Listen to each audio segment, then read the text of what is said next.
Hola, vamos a comenzar con la primera clase del tema 5, que trata sobre leyes de conservación y ecuaciones constitutivas que nos van a llevar a ecuaciones diferenciales que resolveremos en los próximos capítulos. Comenzamos entonces con leyes de conservación y de balance. Entonces comenzamos considerando la evolución en el espacio y el tiempo de una cierta cantidad E.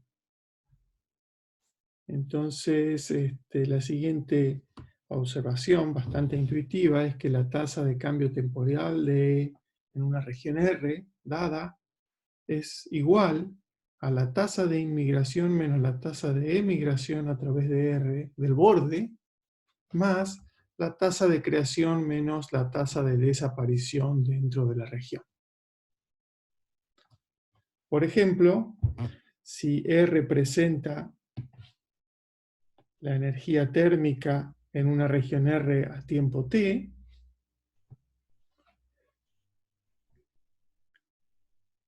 y esta E minúscula que está aquí representa una densidad de energía térmica, es decir, la propiedad intensiva asociada a E, que habíamos definido en algunos de los capítulos anteriores de esta manera, como el límite de esa energía en bolas que se encogen a un punto a medida que el radio tiende a cero.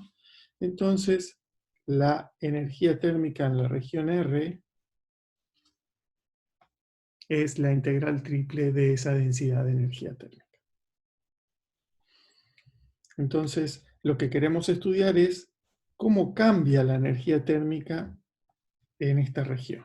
Es decir, cómo cambia esta cantidad a medida que pasa el tiempo. Lo que decimos es que la tasa de cambio de esa cantidad es lo que entra y sale, lo que entra menos lo que sale por el borde, más lo que se está creando por alguna manera. Entonces vamos a analizar cada uno de estos términos por separado. Entonces comenzamos estudiando la tasa de cambio temporal de ENR, este término en rojo. Dijimos que E era esta integral de la propiedad intensiva E minúscula, que es la densidad de energía térmica. Por lo tanto, la tasa de cambio no es otra cosa que la derivada con respecto a t de la energía en la región R a tiempo t. Es decir, la derivada de esa integral que está ahí. Pero como esta región que estamos considerando es una región fija, que no depende de t, la derivada de esto es la integral de la derivada de E, y eso se debe a que estamos considerando una energía suave con respecto al tiempo, es decir, continua, no hay saltos de energía. Bien, entonces ya tenemos que la tasa de cambio temporal de E con respecto al tiempo, la tasa de cambio con respecto al tiempo de E en la región R es esta integral triple que tenemos aquí. Y ahora nos enfocamos en estudiar la tasa de inmigración menos la tasa de inmigración a través del borde, es decir, cuánta energía ingresa y cuánto sale por el borde de la región R. Para ello definimos una variable, phi de xt, que es una variable vectorial, por eso está en negrita, que es la velocidad de desplazamiento de energía térmica. Concretamente es la cantidad de energía térmica que fluye en un punto por unidad de área por unidad de tiempo. Entonces, para interpretar bien qué quiere decir esta phi, lo que sabemos es que si miro una superficie S y calculo la integral de phi por el vector normal sobre esa superficie S, eso nos da la cantidad de energía térmica que atraviesa esa superficie S por unidad de tiempo. Es decir, esta integral es la cantidad de energía que atraviesa la superficie por unidad de tiempo en la dirección dada por n. O sea, n es un vector normal que indica hacia qué lado estamos considerando. Es decir, si yo tomo una superficie S con un vector normal dado n, lo que estoy calculando es cuánta energía fluye a través de esta S por unidad de tiempo. Como esta era por unidad de área, al integral la tengo por unidad de tiempo. Por lo tanto, si yo quiero saber la tasa de inmigración menos la tasa de emigración a través del borde, lo que tengo que calcular es la energía que fluye por unidad de tiempo a través de ese borde, es decir, la integral doble sobre el borde de la región R de phi por el normal. Pero como usualmente consideramos este un normal exterior, esto me estaría diciendo cuánta energía neta sale de la región R por unidad de tiempo, y como quiero saber la que entra, debo poner un signo menos aquí. Muy bien, entonces ya tenemos el primer término y el segundo de esta identidad. Lo que queremos ahora es darle una notación matemática a la tasa de creación menos la tasa de desaparición de energía dentro de la región R. Esta creación de energía o desaparición se debe, por ejemplo, si estoy pensando en un metal, puede estar subiendo la temperatura o aumentando la energía térmica por la circulación de una corriente eléctrica, o podría ser por alguna reacción química que genera calor o que absorbe calor. Por eso va a ser positiva cuando tengamos algo que genere calor y negativa cuando absorba calor. Y para eso vamos a usar una función f, que puede ser diferente en distintos puntos de la región, que es f de xt, que es la tasa de creación y aniquilación de la cantidad E por unidad de volumen por unidad de tiempo. De manera que la tasa de creación menos la tasa de desaparición de energía por unidad de volumen, perdón, en la región omega por unidad de tiempo será la integral triple de f en la región omega. Muy bien, ese es el último término que nos quedaba, y de esa manera vamos a tener nuestra ecuación. Entonces aquí están los tres términos de los que hemos hallado su formulación matemática. Es la tasa de cambio temporal de la energía en la región R. Este primer término es lo que ingresa menos lo que sale por el borde, y esto es lo que se crea menos lo que desaparece por algún otro motivo, como una reacción química o una circulación de corriente eléctrica, por ejemplo. Ahora, lo que vemos es que este primer término tiene aquí una integral de volumen. Este tercer término también tiene una integral de volumen, perdón, aquí es una R. Y este término del medio tiene una integral de superficie. Entonces tenemos términos de diferente naturaleza, pero podemos recurrir al teorema de la divergencia de Gauss para recordar que integral sobre el borde de una región cualquiera, por ejemplo, R en este caso, no sé por qué puse B aquí, integral sobre el borde de una región R, phi por el normal, es lo mismo que integral en toda la región R, la divergencia de ese campo vectorial phi. De manera que esta ley que está escrita aquí arriba pasa aquí abajo, ahora donde todas las integrales son integrales de volumen en la región, integral sobre volumen de la región R. O sea que si puedo pasar esto todo del mismo lado, este término que está con un menos lo paso con un más, este que está con un más lo paso con un menos, y lo que me queda es que esta suma de integrales es igual a 0. Como esa suma de integrales es igual a 0, lo que obtengo es que la integral triple en la región de este término más este término menos este es igual a 0. ¿Por qué? Porque las tres integrales son sobre la misma región R. Entonces, tengo que en la integral sobre la región R que estaba estudiando de este término que está aquí entre corchetes es 0. Muy bien, entonces la primera fórmula que hemos visto que está aquí arriba, esta que era en palabras, intuitiva, nos dice que la integral de este corchete que tenemos aquí, que relaciona una función E, que es la densidad de energía térmica, el flujo phi y las fuentes de energía, es 0 en la región R. Ahora, esa región R que estábamos considerando es una región arbitraria, por lo tanto lo que obtenemos es que esta integral es 0 para toda región R, incluida en la región de interés que estemos estudiando. Entonces yo quiero estudiar cómo cambia la energía térmica en una gran región R por ejemplo, me gusta pensar en un buen pedazo de carne que voy a cocinar al horno, lo que yo sé es que esta integral da 0 en cualquier subregión o pequeño pedacito de carne, de ese gran pedazo de carne al horno. Pero por lo que vimos en el capítulo 1, si yo sé que la integral de una cierta función o fórmula, la integral de una cierta función o fórmula es 0 para toda región, en una gran región omega, entonces resulta que la función es 0 para todo punto x en el omega, siempre que esa función sea continua. Y estábamos considerando esta integral de aquí arriba, la estábamos considerando en un instante de tiempo t fijo, pero como esto se cumple para todo t, resulta que esta igualdad se cumple para todo x en omega y todo instante de tiempo t. Entonces, ¿a qué hemos llegado? Hemos llegado a una ecuación diferencial en derivadas parciales de primer orden, que es lo que se conoce como ley de conservación.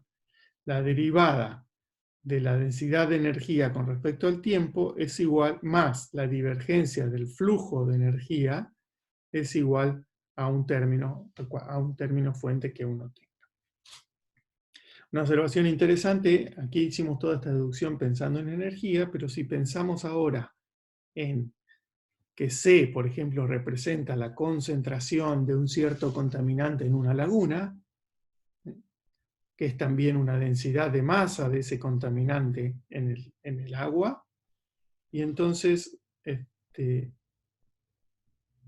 la derivada de C con respecto a T más la divergencia de phi será igual a F. Lo mismo que hicimos para energía se puede hacer para una concentración, donde aquí ahora phi será un campo vectorial de velocidades, de cantidad de esa masa que estamos estudiando, que fluye por unidad de tiempo y por unidad de superficie, o unidad de área. Muy bien, entonces ahora vale la pena observar que aquí tenemos dos variables, la variable E, que es la energía, y la variable phi. F se considerará un dato, por lo menos en el próximo tiempo. Y aquí tenemos una C, que es concentración, y un phi, que es un flujo. Entonces, ¿cómo se relacionan E y phi? ¿Cómo se relacionan C y phi? Veamos. Eso se hace a través de las relaciones constitutivas.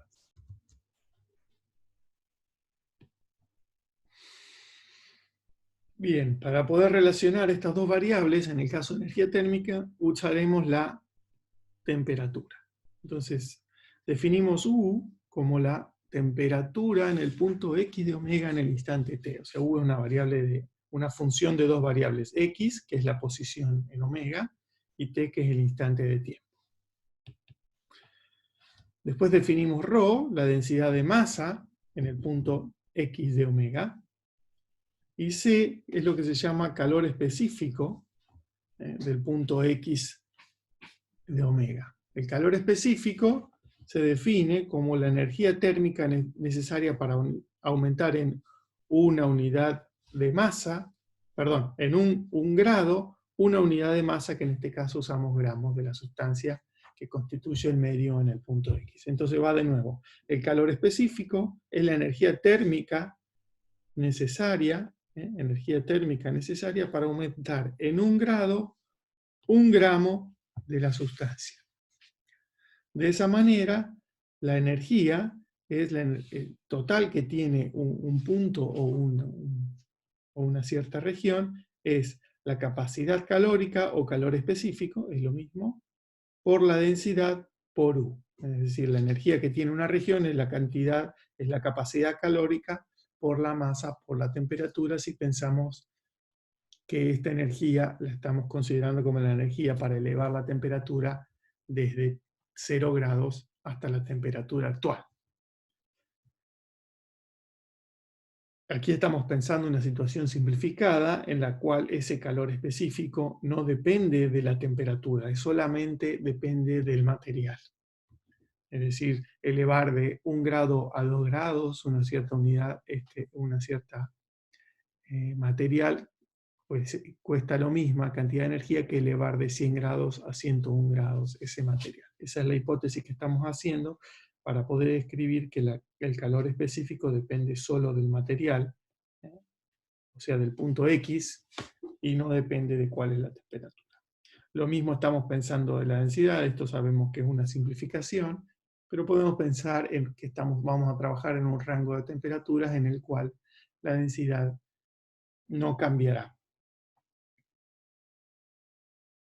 Muy bien, entonces una vez que hemos escrito que la densidad de energía es C por la densidad de masa por la temperatura, obtenemos, recordemos que la ecuación de balance que habíamos llegado era derivada de con respecto a T más divergencia de phi igual a F.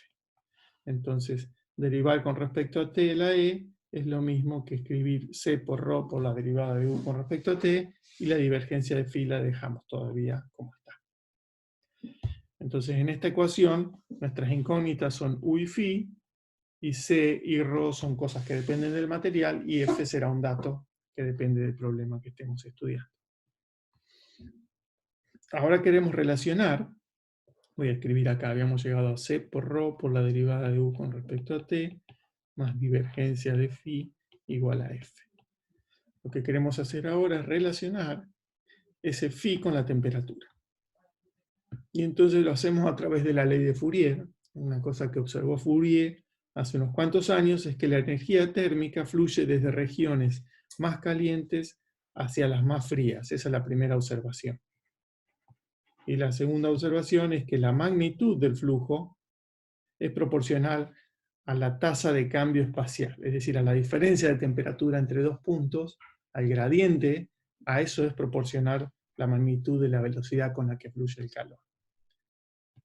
De esa manera, el campo phi de velocidad de transferencia de energía térmica es menos una constante K que depende de la conductividad del material por el gradiente de la temperatura. ¿Y por qué menos? Porque el calor fluye de regiones más calientes hacia regiones más frías.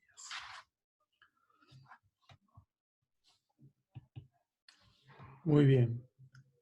La hipótesis que hacemos sobre K es que depende también del material, o sea, el punto X, cuando escribimos X tanto en C como en ρ como en K, lo que estamos indicando es que el calor específico, la densidad y la conductividad dependen del punto, porque podemos estar frente a estudiando la difusión del calor en un objeto que tiene diferentes conductividades o diferentes masas en distintas regiones. Muy bien, entonces, habíamos encontrado una ley de conservación, que es esta que está aquí, y ahora la ecuación constitutiva, que es la ley de Fourier, que está aquí. Al poner todo junto, lo que obtenemos es la ecuación que está aquí, C por ρ por derivada de U con respecto a T, menos divergencia de K por el gradiente de U, igual a F. Recordamos que C, ρ y K son funciones que dependen de X, bueno, lo mismo la F, y esos son datos de nuestro problema. Y la incógnita es la U que aparece aquí y aquí.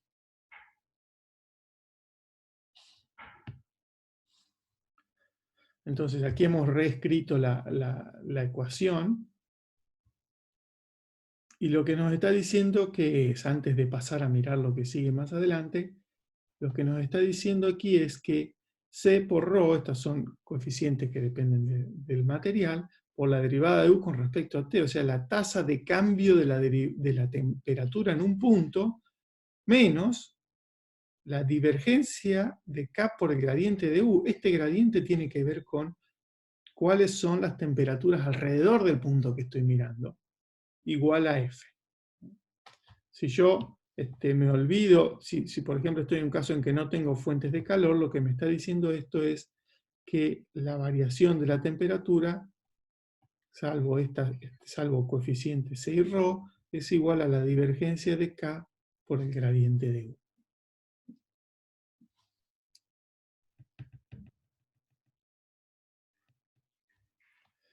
Muy bien. En el caso en que la conductividad térmica, K, el calor específico y la densidad sean constantes, o sea que estamos pensando que tenemos un material completamente homogéneo, entonces esta constante que está aquí sale fuera de la derivada y obtenemos esta fórmula que tenemos acá. K por divergencia del gradiente de U, que no es otra cosa que el famoso laplaciano que ya hemos visto en alguna clase anterior. Por lo tanto, la ecuación se ve de esta forma. Y si llamo K minúscula a esta constante que está aquí, bueno, lo que hice acá también es dividir por C por PC por ρ, y en lugar de llamar F a esto lo llamo, bueno, F tilde, lo que obtengo es esta ecuación que vemos acá, que es la forma más usual de ver la ecuación de difusión, que tiene que ver con el caso en que uno tiene un material completamente homogéneo. En el caso de que no haya fuentes ni sumideros de energía, F igual a 0, nos queda esta ecuación, que es derivada de U con respecto a t igual a K por el laplaciano. O lo que es lo mismo, derivada de U con respecto a t igual a K por derivada segunda de U con respecto a x1 dos veces, derivada segunda de U con respecto a x2 dos veces, y derivada segunda de U con respecto a x3 dos veces.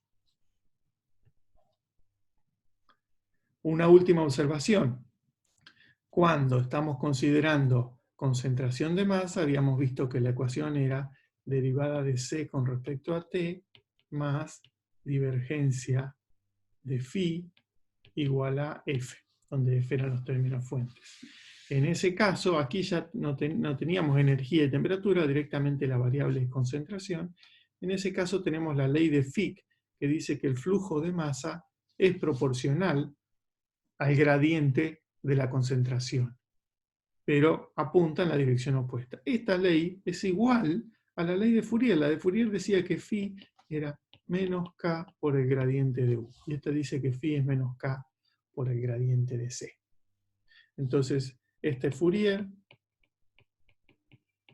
este es Fick. Uno puede llamar la ley de F y sabe que está hablando de una o de la otra, dependiendo si es de temperatura o concentración. Lo interesante es que finalmente la ecuación que encontramos de difusión de masa, por ejemplo, de un contaminante en una laguna o en un río, es la misma que la difusión del calor o de temperatura. Entonces, por lo tanto, se llama ecuación de difusión y sirve para modelar ambos problemas y muchos otros similares.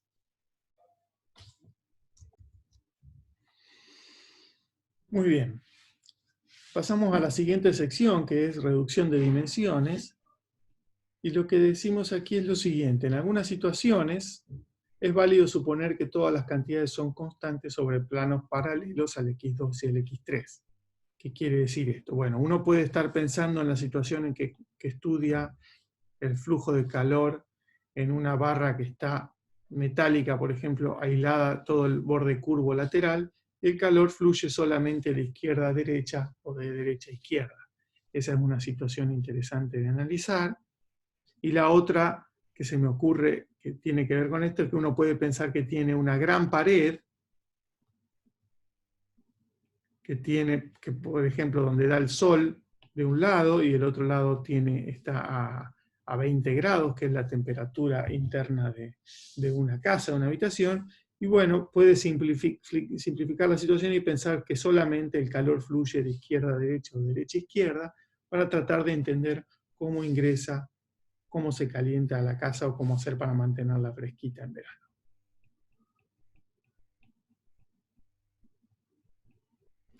Muy bien, entonces en ese caso en que la difusión solo ocurre de derecha a izquierda y que todo es constante respecto de las variables x2 y x3, la derivada de u con respecto a t se mantiene igual, pero aquí teníamos el gradiente de u. Bueno, el gradiente de u será derivada de u con respecto a x1, 0 y 0.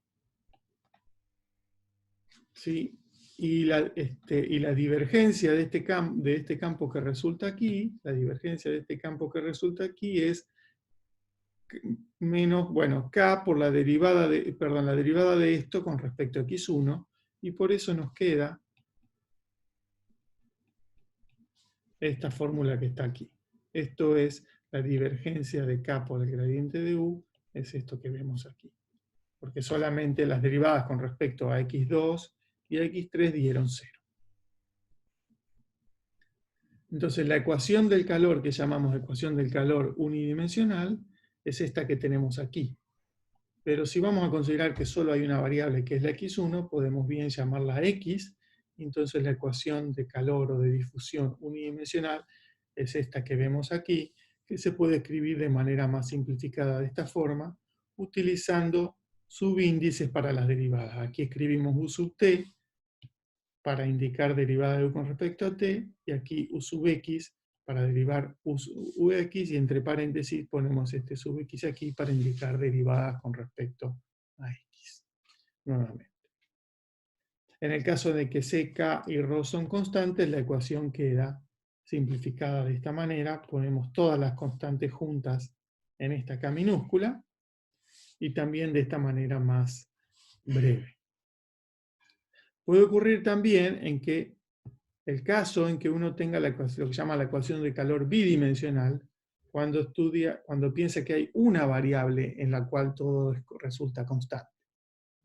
Por ejemplo, podría ser que uno esté estudiando una placa rectangular o cuadrada que tiene aislado todo el borde superior y el inferior, y entonces el calor solamente fluye de izquierda a derecha y de adelante hacia atrás.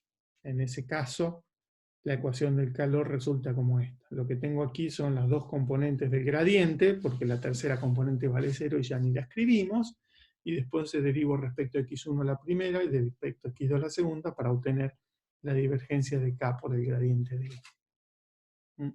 En ese caso, la u es una función de dos variables espaciales, x1, x2 y el tiempo, y la f de x1, x2 y el tiempo. La tercera variable ni la escribimos, y también podríamos llamarlas a las variables x1, x2 como x e y para tener la fórmula de esta manera.